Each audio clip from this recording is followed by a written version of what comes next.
राधे राधे। आप सभी को नमस्ते, गुड मॉर्निंग। मैं नम्रता आप सभी का हार्दिक स्वागत करती हूँ अपने चैनल पे। वन लाइनर क्वेश्चन हम लोग देख रहे थे और 100 वन लाइनर प्रश्न हम देखेंगे। बहुत कम समय में रिवीजन करेंगे और हर जगह से मिक्स क्वेश्चन रहेंगे।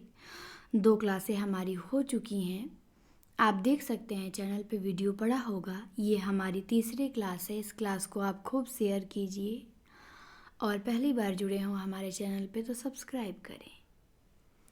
दिया है कि माखन लाल चतुर्वेदी को साहित्य अकादमी पुरस्कार किस रचना पे मिला है। तो माखन लाल चतुर्वेदी को साहित्य अकादमी मिला है हिम तरंगिनी पे। कब मिला? 1955 में। फिर अगला प्रश्न है प्रयोगवाद की समय सीमा। समय सीमा प्रयोगवाद की क्या है? तो 1943 से 1951 ईस्वी है। त्रिलोचन का मूल नाम क्या था? तो त्रिलोचन का मूल नाम था वासुदेव सिंह। पता ही है आपको क्या था इनका मूल नाम? वासुदेव सिंह। फिर है सानेट के लिए जाने जाते हैं। कौन जाने जाते हैं? तो त्रिलोचन सानेट के लिए ही जाने जाते हैं। सानेट एक प्रकार का छंद है। अगला प्रश्न है हंसमाला द्रौपदी रचना है, किसकी रचना है? तो नरेंद्र शर्मा की है। फिर है संशय की एक रात का संबंध है रामायण से कि महाभारत से? तो संशय की एक रात का संबंध है रामायण से। नरेश मेहता का है, राम के मन का संशय है। फिर महाप्रस्थान भी है नरेश मेहता का, लेकिन ये महाभारत से संबंधित है। फिर अगला प्रश्न है जलसा घर माया दर्पण काव्य रचना है, किसकी है? तो जलसा घर और माया दर्पण ये दोनों श्रीकांत वर्मा की है। फिर है मगध। श्रीकांत वर्मा को साहित्य अकादमी किस पे मिला है? तो मगध पे श्रीकांत वर्मा को साहित्य अकादमी पुरस्कार मिला है। फिर एक पंक्ति है 8 मास बीते जजमान अब तो करो दक्षिणा दान। ये पंक्ति किसकी है? तो प्रताप नारायण मिश्र की है। 8 मास बीते जजमान अब तो करो दक्षिणा दान। फिर है सिंहासन खाली करो कि जनता आती है। ये पंक्ति किसकी है? तो रामधारी सिंह दिनकर की है। सिंहासन खाली करो कि जनता आती है। फिर है स्वानों को मिलते दूध यहाँ भूखे बालक या कुलाते हैं। माँ की हड्डी से चिपक ठिठुर जाड़े की रात बिताते हैं। तो ये भी दिनकर का है। फिर है जार्ज पंचम की नाक कहानी। ये कहानी है, किसकी कहानी है? तो कमलेश्वर ने लिखा है जार्ज पंचम की नाक। मलबे का मालिक है, मलबे का मालिक कहानी मोहन राकेश ने लिखा है विभाजन पे। गुल की बन्नो कहानी धर्मवीर भारती। गदल गदल कहानी रांगिए राघव की है। फिर है पिसनहारी और मृग तृष्णा। ये किसकी कहानी है? तो पिसनहारी कामा मृग तृष्णा ये कहानी रांगिए राघव की है। फिर अगला प्रश्न है कुत्ते की दुम और शैतान। कुत्ते की दुम और शैतान ये किसकी है? तो ये भी रांगिए राघव की है। फिर अगला प्रश्न है गुलरा बाबा साबुन हंसा जाई अकेला ये किसकी कहानी है? तो मार्कंडे की कहानी है।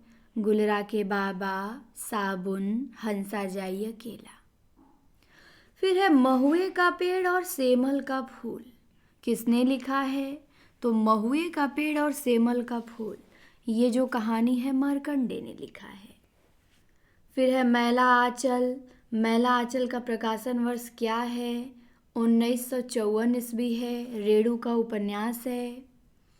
फिर है पुलिस की सीटी कहानी किसकी है? तो आज्ञे की कहानी है पुलिस की सीटी। रेल की सीटी भी अज्ञे की, पुलिस की सीटी भी अज्ञे की, दोनों इन्हीं की है। फिर है ग्रामोफोन का रिकॉर्ड, ये जैनेन्द्र का है। पाजेब कहानी जैनेन्द्र का है। परमात्मा का कुत्ता मोहन राकेश का है।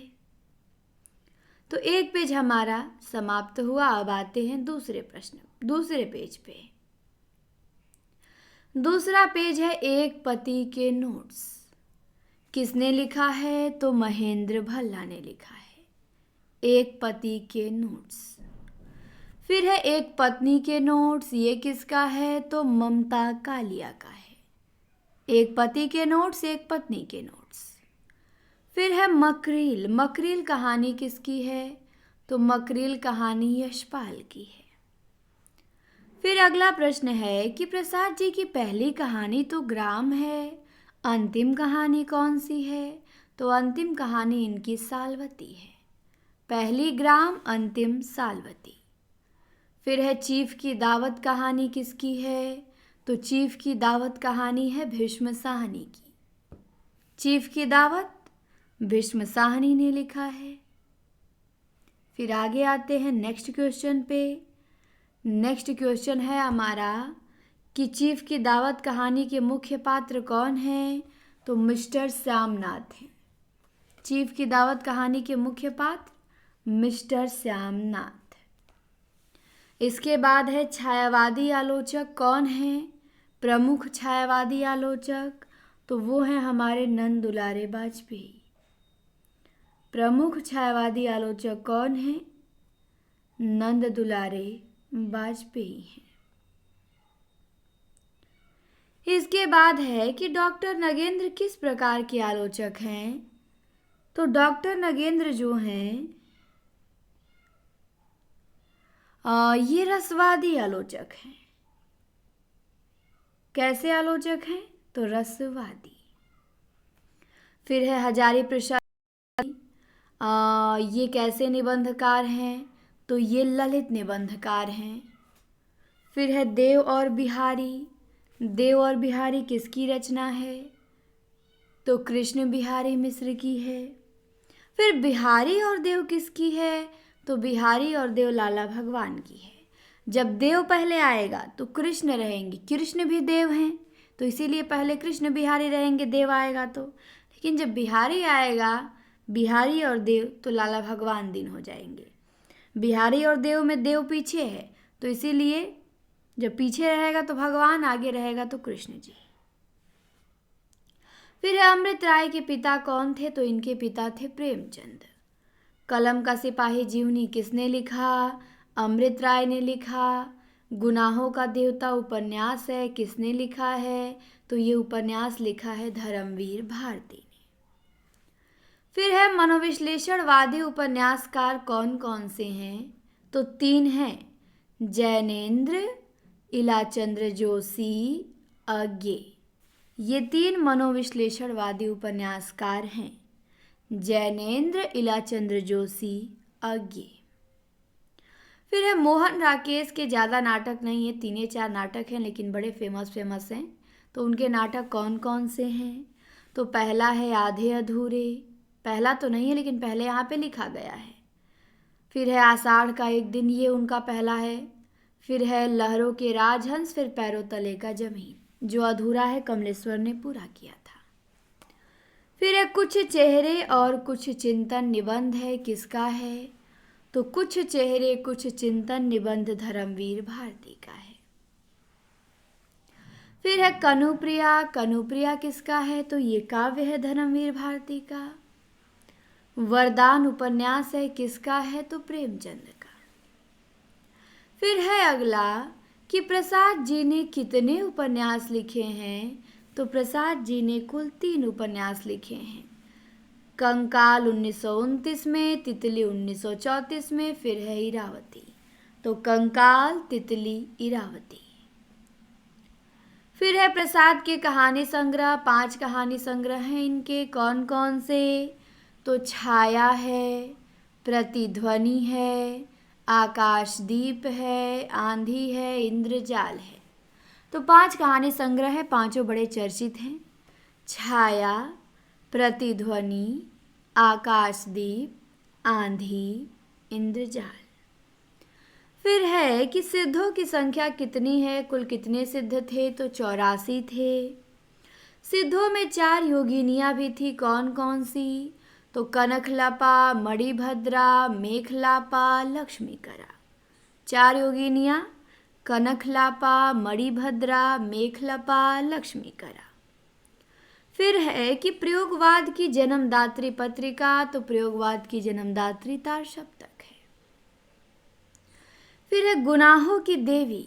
गुनाहों का देवता तो धर्मवीर भारती ने लिखा है, पर किसी ने लिखा है गुनाहों की देवी। किसकी रचना है, तो यादवेंद्र शर्मा की है।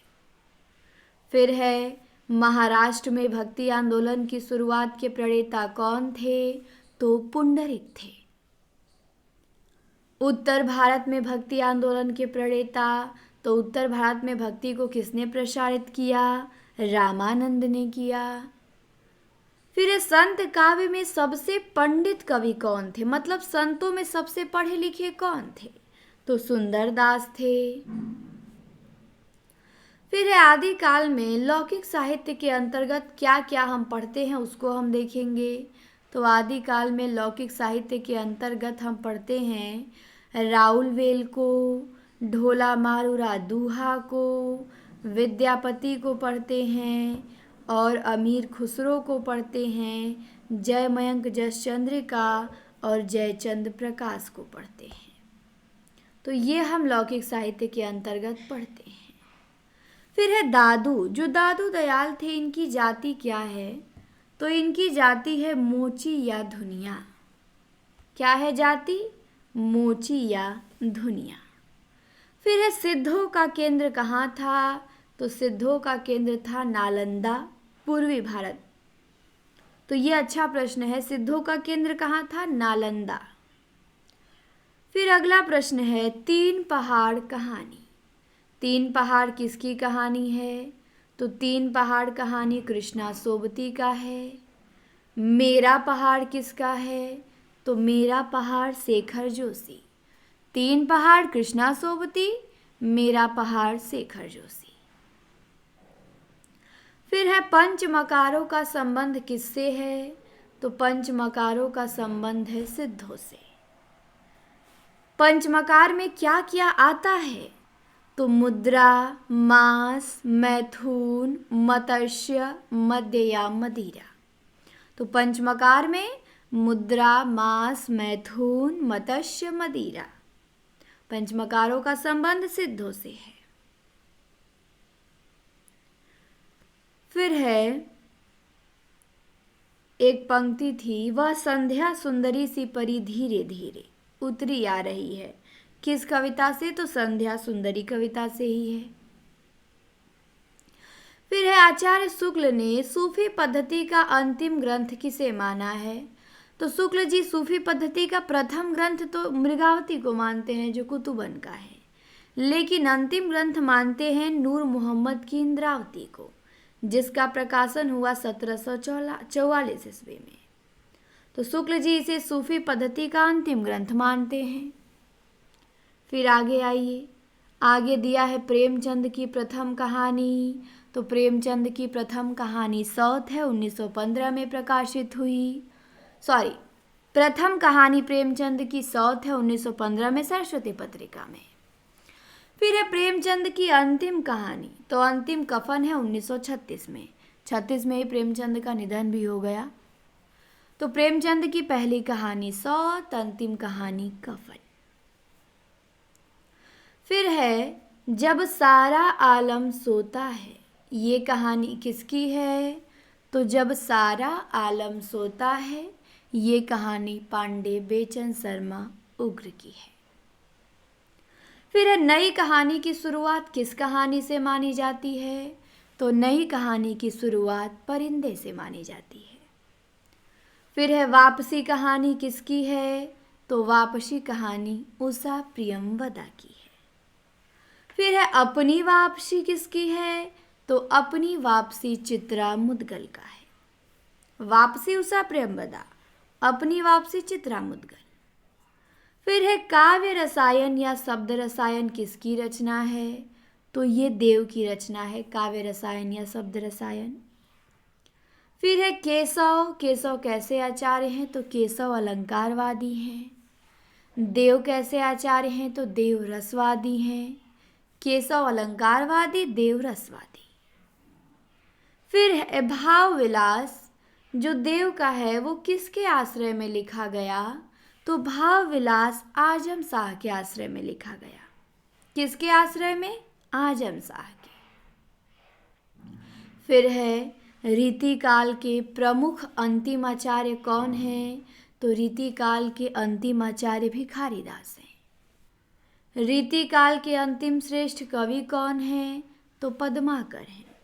तो रीतिकाल के पहला कवि भिखारीदास और रीतिकाल के अंतिम आचार्य भिखारीदास और अंतिम कवि पद्माकर। ध्यान देंगे, रीतिकाल के अंतिम श्रेष्ठ कवि पद्माकर हैं, अंतिम श्रेष्ठ आचार्य भिखारीदास हैं। फिर है कि रीतिकाल की परंपरा में अंतिम श्रृंगारी कवि शुक्ल जी ने किसे माना है? तो अंतिम श्रृंगारी कवि शुक्ल जी ने द्विजदेव को माना है।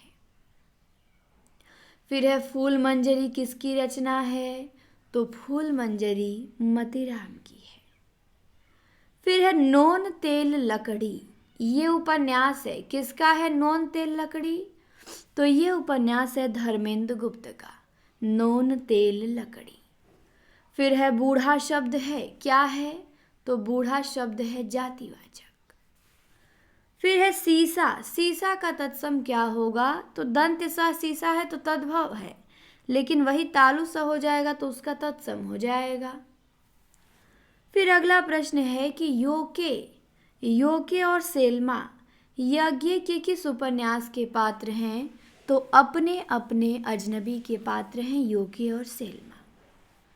फिर है कला के लिए ये मत किसका है? तो कला के लिए ये मत ब्रैडले का है। फिर एक पंक्ति है किस रचना से ली गई है? दुख की रजनी बीच, दुख की पिछली रजनी बीच, विकसता सुख का नवल प्रभात। तो ये पंक्ति है कामायनी से, प्रसाद जी की कामायनी से। दुख की पिछली रजनी बीच, विकसता सुख का नवल प्रभात। अब आते हैं हम अपने 5वें पेज पे। 5वां पेज में है सूरज कब निकलेगा। कहानी है, किसकी कहानी है? तो स्वयं प्रकाश की है। कामरेड का कोट कहानी है, किसकी है? सृंजय की है। फिर एक कथन है, किसका कथन है? कि हिंदी एकांकी का इतिहास गत 10 वर्षों में सिमटा हुआ है। तो ये कथन है डॉक्टर नगेंद्र का। यही कहते हैं कि हिंदी एकांकी का जो इतिहास है वो गत 10 वर्षों में सिमटा हुआ है। फिर सूखा बरगद उपन्यास किसका है? तो मंजू रहते श्याम ने लिखा है सूखा बरगद। सूखा बरगद किस पे लिखा गया है? तो इसमें हिंदू मुस्लिम समस्या चित्रित की गई है सूखा बरगद में। फिर है कि डॉक्टर राम कुमार वर्मा को हिंदी एकांकी का जन्मदाता कौन मानता है? हिंदी एकांकी के प्रवर्तक राम कुमार वर्मा हैं, तो इनको मानता कौन है? तो मानते हैं रामनाथ सुमन। चारों मित्र एकांकी थी राम कुमार वर्मा थी, इसी की भूमिका में ये राम कुमार वर्मा को हिंदी का प्रथम एकांकीकार मानते हैं। फिर है काली आंधी उपन्यास। काली आंधी किसका है? कमलेश्वर का है। पीली आंधी किसका है? प्रभा खेतान का है।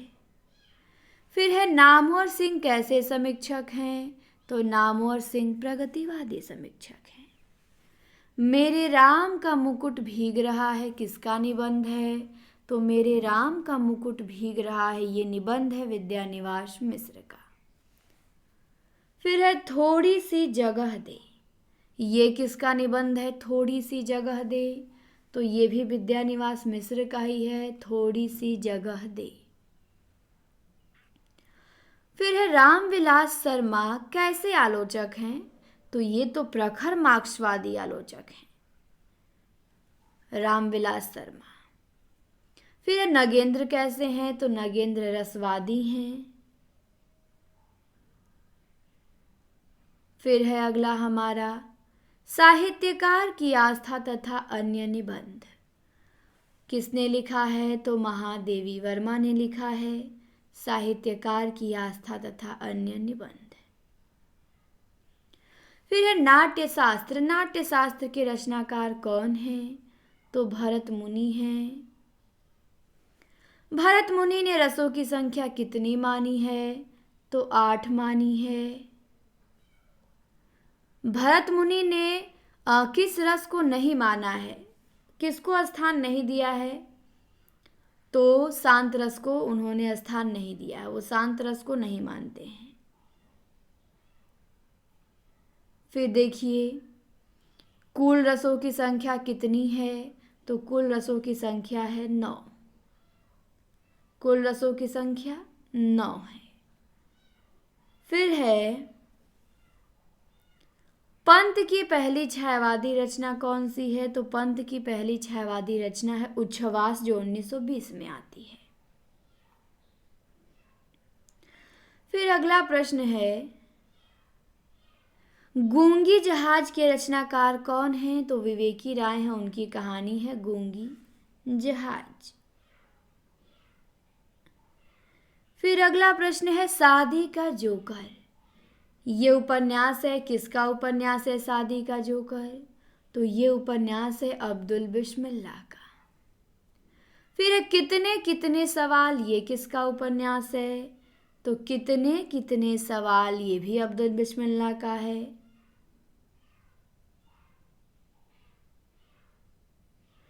फिर है रैन बसेरा। रैन बसेरा किसका उपन्यास है, ये भी अब्दुल बिस्मिल्लाह का है। तो शादी का जोकर, कितने कितने सवाल, रैन बसेरा किसकी है, तो ये सभी उपन्यास अब्दुल बिस्मिल्लाह के हैं।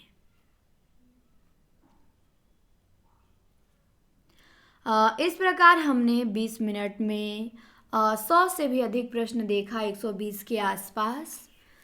20 मिनट में 120 प्रश्न, क्या बात है। तो चलिए अब हम क्लास को यहीं पे समाप्त करते हैं। चैनल को सब्सक्राइब करें, सभी के यहाँ शेयर करें, जल्दी से सब्सक्राइबर की संख्या बढ़ाइए, 500 1000 कीजिए ताकि लाइव हम आ पाएँ। क्लास देखने के लिए आप सभी को बहुत बहुत धन्यवाद।